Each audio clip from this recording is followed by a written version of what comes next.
Shannon and the World's Tallest Leprechaun by Sean Callahan. Illustrated by Kathleen Kemly. Shannon loved to step dance, but she didn't think she looked like an Irish step dancer. Other girls had fancy wigs. She curled her own hair for competitions. Other girls had expensive dresses from Ireland. Shannon's mom had made her dress. And other girls had brand new hard shoes. Shannon had an old second-hand pair with scuffs no amount of shining would cover. It was 3 days before the St. Patrick's Day step dance contest, held at the Irish American Heritage Center. Shannon didn't think she'd win, but she was practicing anyway, when with a loud, sharp crack, the heel snapped off her left shoe. Oh no! She knew her mom and dad couldn't afford to buy her new shoes. But how could she enter the contest with a broken heel? It was hopeless. Blinking back tears, Shannon went outside to throw her shoes in the garbage. Suddenly, she remembered something her dad had told her once when she was sad. If you closed your eyes and counted backward in Gaelic, the ancient Irish language, a leprechaun might appear to grant a wish. There was nothing to lose. Shannon closed her eyes and counted. A hocht, a secht, a se, a quig, a hectare, a tree, a do, a juan. She opened her eyes. Standing before her was a bearded man wearing a shoemaker's leather apron. He looked just like she imagined a leprechaun would, except that he wasn't a wee man. "You must be 6 feet tall," she blurted. "If you must know," the man said, frowning, "I'm 5'11". I'm Liam, the world's tallest leprechaun." "Are you really a leprechaun?" Shannon asked. Yes, Liam said, exasperated. "I get that all the time. Are you sure you're a leprechaun? You're way too big to be a leprechaun. But let's get down to business, because your counting has summoned me here. I'm obligated to grant you 3 wishes, 1 each day for the next 3 days." Shannon thought for a moment. "I wish for a brand new step dance outfit, a wig, a beautiful dress, and shoes with heels that don't break up." "A wig? A dress?" the leprechaun scoffed. "What do those have to do with dancing? But a shoe, you do need that. Give me your broken one. I'll show you how to take care of the perfectly fine stuff you already have." He took the shoe, pulled a hammer and nails from his apron, and drove a nail through the heel and into the sole. "Now you try," he said. Shannon pounded in another nail. "Good as new, even better," the leprechaun said. "That's your first wish." Before Shannon could protest that having her shoe repaired wasn't a wish at all, Liam had vanished. At dinner, Shannon was very quiet. Her mother asked her what was wrong. "What do leprechauns look like?" Shannon asked. Her dad laughed. "Well," he said, "they're usually drawn with beards." "They also pretty small," her mama added. "Maybe a foot high?" So how could that tall person be a leprechaun, Shannon wondered. After school the next day, Shannon rushed to the backyard. Would the leprechaun return? She was about to count backwards in Gaelic, when there he was, wagging his finger in her face.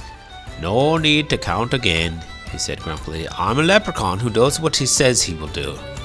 Let's have the second wish, lass." Shannon was ready. "I wish I were a great Irish step dancer," she said.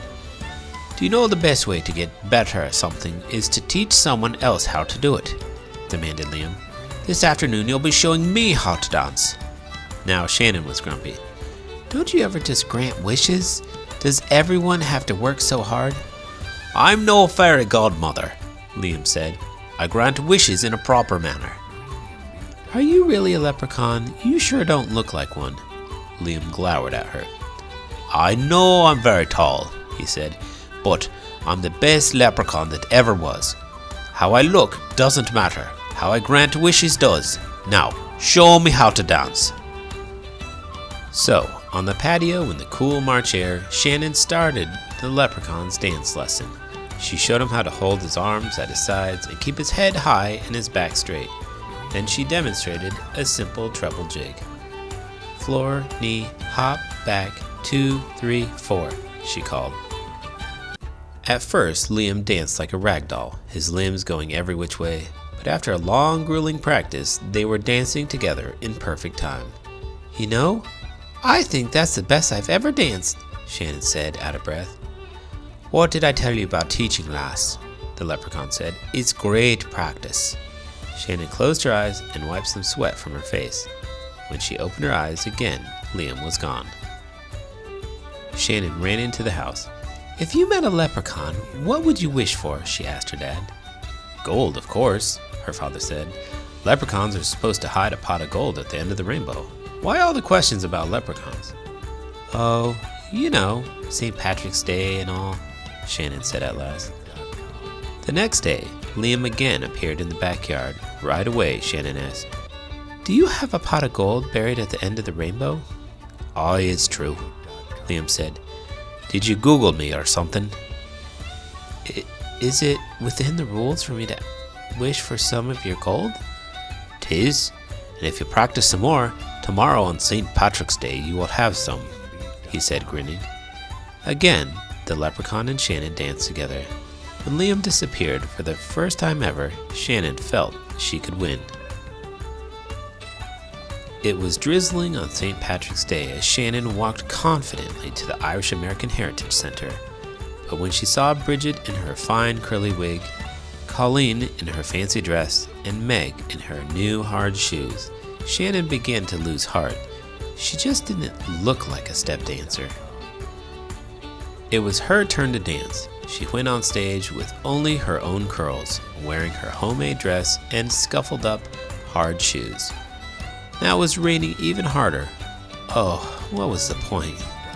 She looked out at the crowd. There were her mom and dad smiling at her. She gave them a little smile back. Then she saw the leprechaun. His silly hat towered over the crowd, and he winked at her. Shannon took a deep breath. If Liam could grant wishes looking nothing like a leprechaun, maybe she could dance in her old shoes. When the violinist started to play, Shannon thought only about dancing. Her curls bounced, her dress swirled, and her shoes thumped. She danced the most beautiful treble jig she had ever danced. The rain stopped and the sun broke through the clouds. Shannon curtsied and the crowd cheered. Someone shouted, "Brilliant!" She knew it was Liam.